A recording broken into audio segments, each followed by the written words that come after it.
छुआटी बेलू पाटी को जहाँ ताहा से जस्मिन कहदिए जदिओ से केवे भूल कथा कहनी आज जाए से पर झीटे सब झील को कौन कहबार अधिकार थाए। आज अच्छी काली बड़ हम बाहासा हम जदि पाटर एणु तेणु बाहर कर कहीदे तो शाशु घरे तार बापा माँ वंश बन्या स्वाभिमान और मर्यादा सब रही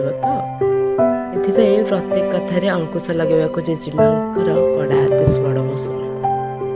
ये जगी जगी जास्मिन को 15 पूरी 16 छुला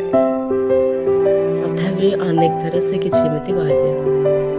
जदिओ कहार खराब किसी कहेनि तथापि अन्य आगे प्रतिरोध करदिए ये कहबनी बा केमती जे कथा कौन अटक रखी हुए ना कथा को बांधि रखी हुए सहज से झील ये देखु देखु ता सान दादा कुआड़े गोटे हरिदासपुर माकुणियाड़ी झील लता को प्रेम विवाह कर घर को आनी गाँटी सारा साहिर लोके बाट चल दौना बोली जेजेमा सारा घरटा सारा गजुचे लोके कुआड़े कथा होते एत बड़ जमीदारी खानदान पुआटा गोटे हाड़ी घर झील को बोह करके प्रेम विवाह कर मर्यादा पुणी कुआड़े यही सब जति नहीं कूल नहीं को खत खतर आनी पद्मटा आसी केमी पूजा पाइब जमीदारी वंशर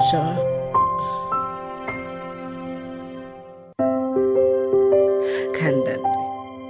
ये सब कथा को जेजेमा कही कही केतबेले सी सोई पड़ुछि तो केतबेले पुणी उठी गर्जी जाउछि केवल से तो कहूनी ता दादा को नाना भर्सना करुछि पुणी ता साही पड़िशार अन्य सहित मिसिकी गाड़ी करुछि सब को केते सही था छोट छुआ जस्मिन सब को सही न पारि शेष कहीदे ये जातिरा कौन बा प्रेम कौन जाति अच्छी सब खाली जाति जाति हो तो बाहर कौन कर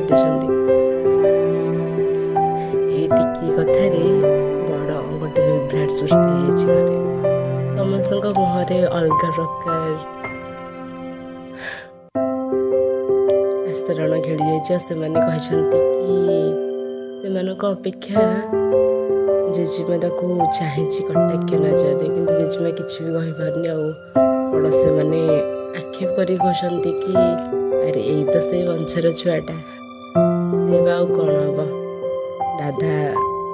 जोटे आनी छोट वंशरे बाहर निजर खानदान आभिजात्य परंपरा सब भूलिकी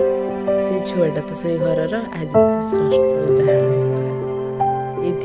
से गोटे कथा कहला प्रेम कौन जाति अच्छी ये सामान्य कथार चरित्र को गाँटी सारा लोक मैंने बहुत कथा कही सारे चरित्र अक्षर ठार आरंभ कर नाना आक्षेप नाना कटु कथा एपरिक अन्य सहित जोड़ा सहित बहुत किसी कहीं सब गोटे छोट छुआटे कहीदेला बोली तार चरित्र को भी आक्षेप कर समाज रे सभ्य मानसिकता और ये सभ्य मानविकता एमती ही झील